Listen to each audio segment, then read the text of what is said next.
ఏ శుభకార్యానికైనా శుభారంభం. నమస్తే, నేను విజయ్. నారా లోకేష్ని డిప్యూటీ సీఎం చేయాల్సిందే టీడీపీ నేతలు వరుసగా చేస్తున్నటువంటి డిమాండ్లు ఇవి. టీడీపీ ముఖ్య నాయకులు, అందులోనూ పొలిట్ బ్యూరో సభ్యులు సాక్షాత్తు చంద్రబాబు ముందే ఈ డిమాండ్ని ఉంచారు. మరి చంద్రబాబు ఎలాంటి నిర్ణయం తీసుకోబోతున్నారు? తెలుగు తమ్ముళ్ళు, తెలుగుదేశం నాయకులు కోరుతున్నట్టు డిప్యూటీ సీఎంని చేయబోతున్నారా? అసలు పార్టీలో ఈ డిస్కషన్ రావడానికి కారణాలు ఏంటి? దీని గురించి డిస్కస్ చేద్దాం. మనతో పాటున్నారు టీడీపీ ఏపీ రాష్ట్ర వైస్ ప్రెసిడెంట్, అలాగే మాజీ ఎమ్మెల్యే లింగారెడ్డి గారు లైవ్ కాల్లో ఉన్నారు. నమస్తే లింగారెడ్డి గారు. నమస్తే. నమస్తే. నమస్తే. ఏంటి సార్, పార్టీలో ఒక్కసారిగా ఈ డిమాండ్ ఎందుకు పెరుగుతోంది గత 2-3 రోజుల నుంచి? కార్యకర్తలు కానీ లేకపోతే ప్రజలు కానీ సహజంగా కోరుకుంటారు. అదేమి కొత్త డిమాండ్ కూడా కాదు. మనందరికి తెలిసిన విషయం, పోయే టర్మ్లో కూడా లోకేష్ గారిని ముఖ్యమంత్రి కూడా చేయాలనేటువంటి మరి విన్నపాలు కూడా వచ్చినాయి. అంటే ఇక్కడ ఏంటంటే ఇది ఎవరికి పోటీ కాదు, ఎవరికి ఇబ్బంది పెట్టేటువంటి పరిస్థితి కాదు. లేదు, అనుచితంగా ఆయనకు అర్హత లేకుండా ఇవ్వమని చెప్పేది కాదన్నమాట. ఇప్పుడు మనం చూస్తున్నాం రాజకీయాలలో ఆయన తాత తండ్రి వాళ్ళ యొక్క వారసత్వంగా రాజకీయాలకు వచ్చినప్పటి నుంచి కూడా ఆయన కేవలము ప్రవేశమైతే కుటుంబ నేపథ్యము, తాత తండ్రి కుటుంబ వారసత్వం నేపథ్యం ఉంది. కానీ ఆయన వచ్చిన తర్వాత ఇటు పార్టీలో కానీ, ప్రభుత్వంలో కానీ, ప్రజల్లో కానీ, సమాజంలో తనకున్నటువంటి రాజకీయాల్లో అవగాహన కానీ, ఒక పరిపక్వత కానీ, ప్రజలు కార్యకర్తల పట్ల నిబద్ధత కానీ, మరి పార్టీ పరంగా కార్యకర్తలకు, ప్రజలకు ఏ విధంగా అందుబాటులో ఉండాలా, సేవ చేయాలని కానీ, లేకపోతే ప్రభుత్వ పరంగా మరి ప్రభుత్వ పథకాలు కానీ, ప్రభుత్వం అందించేటువంటి ఏ కార్యక్రమమైనా కూడా ప్రజలకు ఏ విధంగా చేర్చాలని దాంతో పూర్తి లోతుగా ఆయనకు అవగాహన ఉంది, అధ్యయనం ఉంది. పూర్తిగా దాన్ని విజయవంతంగా అమలు చేసినటువంటి పరిస్థితి మనం చూస్తాం. అంటే కేవలం ఇప్పుడు అధికారం వచ్చిందని కాదు, ఆయన ప్రతిపక్షంలో కూడా ఆయన శక్తిని, సామర్థ్యాన్ని రుజువు చేసుకున్నాడు. కుటుంబ సభ్యులు కానీ, కార్యకర్తలు అందరు కూడా వారించినా కూడా 4000 పైచీలకు కిలోమీటర్ల పాదయాత్ర చేయవద్దు అని చెప్పినా కూడా ఆయన పాదయాత్రకు సిద్ధమైనాడు. ఇది దేశంలోనే ఒక రికార్డు. అంటే అంతకుముందు నాకు తెలిసి చంద్రశేఖర్ గారు ఎప్పుడో మాజీ ప్రధానమంత్రి కాశీనుంటి కళ్యాణ కుమార్ వరకు పాదయాత్ర చేస్తున్నాడు. చంద్రబాబు నాయుడు గారు, రాజశేఖర రెడ్డి గారు అందరు చేస్తున్నారు. ఆ తర్వాత రాహుల్ గాంధీ గారు కూడా చేశారు. అంటే ఆ రికార్డుల అన్నింటిని కూడా అధిగమించి ఆయన పాదయాత్ర చేయడం అనేది చిన్న విషయం కాదు. చాలా సాహసోపేతమైనటువంటి పాదయాత్ర. ఓకే, లోకేష్ గారు క్రైసిస్ లో ఉన్నప్పుడు పార్టీని నడిపించారు. యువగళం పాదయాత్ర ద్వారా యువతలో ఒక ఉత్సాహాన్ని తీసుకొచ్చారు. పార్టీకి సంబంధించి కూడా ఆయన చాలా కీలకంగా వ్యవహరించారు. ఇదన్నీ కాదట్లే. కానీ ఇప్పుడు ఈ డిమాండ్ ఎందుకు తీసుకొస్తున్నారు? అధికారంలోకి వచ్చిన తొలినాళ్ళలో తీసుకొస్తే ఒక అర్థం ఉంటుంది. కానీ అధికారంలోకి వచ్చాక కూటమి ప్రభుత్వం సాఫీగా ముందుకు వెళ్తున్నటువంటి తరుణంలో ఇప్పుడు ఈ డిమాండ్ ఎందుకు తీసుకొచ్చారు? పవన్ కళ్యాణ్ గారి ప్రయారిటీని, స్పీడ్ని తగ్గించాలి అనేటువంటి ఉద్దేశంతోనే ఈ డిమాండ్ని తీసుకొచ్చారు అనేది బయట వినిపిస్తున్నటువంటి మాట కాదంటారా? ఇప్పుడు ముఖ్యమంత్రి, ఉప ముఖ్యమంత్రి చేయాలని మాత్రమే అడిగినారు. అంతకుముందు గత ప్రభుత్వంలో ముఖ్యమంత్రి చేయాలని చెప్పి అడిగినటువంటి కార్యకర్తలు ఉన్నారు. అందులో ఏ సందేహం లేదు. కాబట్టి ఇప్పుడైనా కూడా ఏంది, పవన్ కళ్యాణ్ గారికో లేకపోతే జనసేన పార్టీకో ఇది పోటీ కాదు. ఇది ఎందుకంటే పవన్ కళ్యాణ్ గారికి, ఆయన గౌరవానికి కానీ, ఆయన స్థాయికి కానీ, ఆయన కార్యక్రమాలకు కానీ, ప్రభుత్వంలో ఆయన పార్టీలో ఆయన పార్టీకి సంబంధించినటువంటి మరి ఆ యొక్క సజావుగా విజయవంతంగా చేసుకునేటువంటి విషయానికి కానీ ఇది ఏమాత్రం పోటీ కాదు, అడ్డంకి కూడా కాదు. అలా చూసినాం పవన్ కళ్యాణ్ గారి మీద చంద్రబాబు నాయుడు గారికి కానీ మాకందరికి కూడా పార్టీలకు, నేను చెప్పేది ఒక రాజకీయ నాయకుడిగా ఆయన ఒక కూటమిలో ఒక పార్టీ నాయకుడిగా, పార్టీ అధ్యక్షుడిగానే కాదు, ఒక మంచి వ్యక్తిగా కూడా ఆయన పైన మాకందరికి కూడా గౌరవం ఉంది, ఆ, సానుభూతి ఉంది.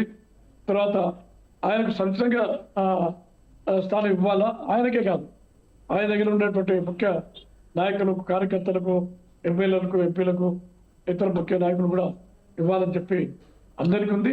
ఆ మేరకు కొన్ని చోట్లయితే మా పార్టీలో సీనియర్ నాయకులు ఉన్నప్పటికీ కూడా ఆయనకే ప్రాధాన్యత ఇవ్వడం జరిగింది. ఇప్పుడు ఉదాహరణకు మా అల్లపాటి రాజా గారు, అయినా కూడా ఆయన టికెట్ ఇవ్వడం, మంత్రి పదవి కూడా ఇవ్వడం కూడా జరిగింది కదా. అదేం కాదు, కార్యకర్తలకు అభీష్టం ఉంది, ప్రజలకు కూడా అభీష్టం ఉంది. ఇది పోటీ అనేది ఏమాత్రమో కాదు, ఎందుకంటే సజావుగా జరుగుతూ ఉంది, పరిపాలన సజావుగా జరుగుతూ ఉంది. ఐకమత్యంగా అందరూ పనిచేసుకొని పోతున్నారు, గ్రామ స్థాయి నుంచి రాష్ట్ర స్థాయి వరకు చేస్తున్నారు. పైగా కేంద్రంలో కూడా ఎన్డీఏ ప్రభుత్వం ఉంది, అన్ని విషయాలు కూడా సహకరిస్తూ ఉంది. అటువంటిప్పుడు దీంతో పోటీ ఏముంది? పోటీ ప్రసక్తే లేదు.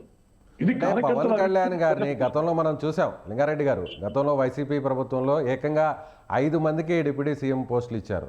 అంతకుముందు మీ ప్రభుత్వంలో కూడా 3కి ఇచ్చారు. కానీ ఈసారి మాత్రం ఏంటంటే పవన్ కళ్యాణ్ గారికి రాజ్యాంగబద్ధంగా ఎక్కడా కూడా డిప్యూటీ సీఎం అనేటువంటి పదవి ఎక్కడా కూడా లేనప్పటికీ సో ఆ గౌరవం ఇవ్వాలి, వేరొకరికి ఆ పదవి ఇస్తే సమానం చేసినట్టు అవుతుంది. కాబట్టి ప్రభుత్వంలో చంద్రబాబు తర్వాత నెంబర్ 2 పవన్ కళ్యాణే అనేటువంటి ఒక గుర్తింపు రావాలనేటువంటి ఉద్దేశంతోనే సో ఆయన ఒక్కరినే డిప్యూటీ సీఎం చేశారు. దానికి తగ్గట్టుగానే ప్రతి గవర్నమెంట్ ఆఫీస్లో కూడా ఆయన ఫోటోను కూడా పెట్టారు చంద్రబాబుతో పాటు. సో ఇప్పుడు మళ్ళీ లోకేష్ గారిని డిప్యూటీ సీఎం చేస్తే సో లోకేష్ గారికి కూడా పవన్ కళ్యాణ్ ఇద్దరు కూడా సమానం అవుతారు అనేటువంటి ఒక చర్చ రాదంటారా, అభిప్రాయం రాదంటారా? అదేం కాదు. ఇప్పుడు మనము మీరు అన్నట్లు డిప్యూటీ సీఎం అనేది రాజ్యాంగంలో డిప్యూటీ పీఎం కానీ డిప్యూటీ సీఎం కానీ రాజ్యాంగంలో ఎక్కడ కూడా లేదు. కాకపోతే అక్కడ స్థానికంగా ఉండేటువంటి పరిపాలన, పార్టీ, ప్రభుత్వం యొక్క స్థితిగతులను బట్టి అది ఏర్పాటు చేసుకోవడం జరుగుతూ ఉంది. దానివల్లనే పవన్ కళ్యాణ్ గారికి ఆ స్థానం ఇవ్వడం జరిగింది. ఇప్పుడు గత ప్రభుత్వం అంటే అది వాళ్ళ డిప్యూటీ సీఎం అనేది వాళ్ళకి తెలియదు అసలు. ఆ డిప్యూటీ సీఎం పదవిలో ఉండే వాళ్ళు కూడా ఎవరన్నా పోయి చెప్తే తప్ప, మీరు డిప్యూటీ సీఎం అని చెప్తే తప్ప ఎవరికి కూడా ఆ పదవి గురించి గుర్తింపు లేదు, అది తెలియదు కూడా. ప్రజలు కూడా ఆ విధంగా వాళ్ళను డిప్యూటీ సీఎంలుగా ఎవరు గుర్తించలేరు. ఇది వేరు. ఇప్పుడు అక్కడ ఆ పార్టీలో పరిస్థితి, ఆ పార్టీలో 5 మంది 6 మంది ఎమ్మెల్యే 7 కొండల్లో మాదిరిగా నేను ముఖ్యమంత్రిని, మిగతా ఎమ్మెల్యేలందరూ నాతో పాటు వచ్చారు, అసలు కూడా ఉప ముఖ్యమంత్రులు అని చెప్పి అట్లా కాదు. అంటే కొన్ని చోట్ల వేరే చోట్ల కూడా కొన్ని ఉంటాయి పరిస్థితులు. అక్కడ ఉన్నప్పుడు 1-2 డిప్యూటీ సీఎంలను పెడతా ఉంటారు. ఇప్పుడు మన తెలుగుదేశం ప్రభుత్వంలో కూడా ఇంతకుముందు కేహెచ్ కృష్ణమూర్తి గారు డిప్యూటీ సీఎంగా ఉన్నారు. తర్వాత నిమ్మకాయల చిన్నారెడ్డి గారు కూడా డిప్యూటీ సీఎంగా ఉన్నారు. అప్పుడు బీసీ సామాజిక వర్గం అని, తర్వాత కాపు సామాజిక వర్గం అని, ఆ 2 ప్రధాన సామాజిక వర్గాల నుంచి ఒక్కొక్కరు ఉండాలని చెప్పి ఇవ్వడం జరిగింది. ఇదే కొత్త కాదు. ఇది పవన్ కళ్యాణ్ గారిని ఆయన స్థాయిని తగ్గించేటువంటి ప్రసక్తే లేదు. ఎప్పుడైనా కూడా మాకు ఆయన అభిమానపాత్రమైనటువంటి ఒక మంచి వ్యక్తి, మంచి నాయకుడు. ఆయన కూడా ఒక పార్టీ నాయకుడు, పార్టీకి అధ్యక్షుడు. ఆయన స్వతంత్ర వ్యక్తి. ఆయన పార్టీ రీత్యా, రాజకీయ రీత్యా ఆయన స్వతంత్రమైనటువంటి వ్యక్తి. అంటే ప్రభుత్వం వరకు క్యాబినెట్ అనేది సమిష్టిగా పనిచేయాలి. క్యాబినెట్ అనేది సమిష్టిగా పనిచేయాలి. దానివల్ల అది సమిష్టిగానే పనిచేస్తుంది. మీరు కూడా వ్యక్తిగతంగా లేదంటే పార్టీ పరంగా కూడా మీరు ఉపాధ్యక్షులుగా ఉన్నారు. సో మీరు కూడా నారా లోకేష్ గారిని డిప్యూటీ సీఎం చేయాలని కోరుకుంటున్నారా? మీరు కూడా సహజం కదా. ఆయన ఎప్పటి నుంచో మాకు నాయకుడు. పైగా ఆయన కూడా విదేశాల్లో చదువుకొని వచ్చినాడు. ఎన్నో విషయాలు తెలుసు ఆయనకు. ఈరోజు ఈ ప్రభుత్వంలో కూడా ఎన్నో పథకాలు, సంక్షేమ పథకాలు కానీ, పార్టీలో కార్యక్రమాలు కానీ జరుగుతున్నాయంటే చాలా పథకాల వెనుక, చాలా కార్యక్రమాల వెనుక ఆయన ఆలోచన అనేది ఉంది, తప్పకుండా ఉంది. దాంట్లో సందేహం లేదు. అది సహజం కదా.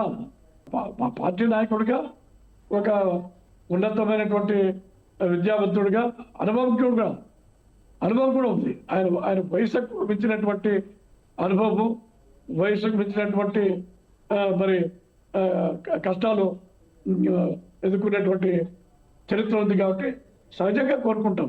ఇందులో పోటీ లేదు కానీ ఇంకోటి కానీ ఏమీ లేదు. రైట్ అందులో ఒక్క శాతం కూడా అనుమానపడాల్సినటువంటి అవసరమే లేదు. Right sir, thank you sir, thank you so much. ఇది టీడీపీకి సంబంధించినటువంటి నాయకులు మాజీ ఎమ్మెల్యే లింగారెడ్డి గారు కూడా ఖచ్చితంగా లోకేష్ గారికి డిప్యూటీ సీఎం పదవి ఇవ్వాలి. ఇది ఎంత మాత్రం కూడా ఒకవేళ లోకేష్ గారికి పదవి ఇచ్చినా కూడా పవన్ కళ్యాణ్ గారిని ఎక్కడ కూడా తక్కువ చేసి తాము చూడము, ఆయనకి ఇచ్చేటువంటి గౌరవం ఇప్పటికీ ఇస్తున్నాము. సో ముందు ముందు కూడా ఆయనకు అలాంటి ప్రాధాన్యత ఉంటుందని ఆయన చెప్తున్నారు. Thank you so much.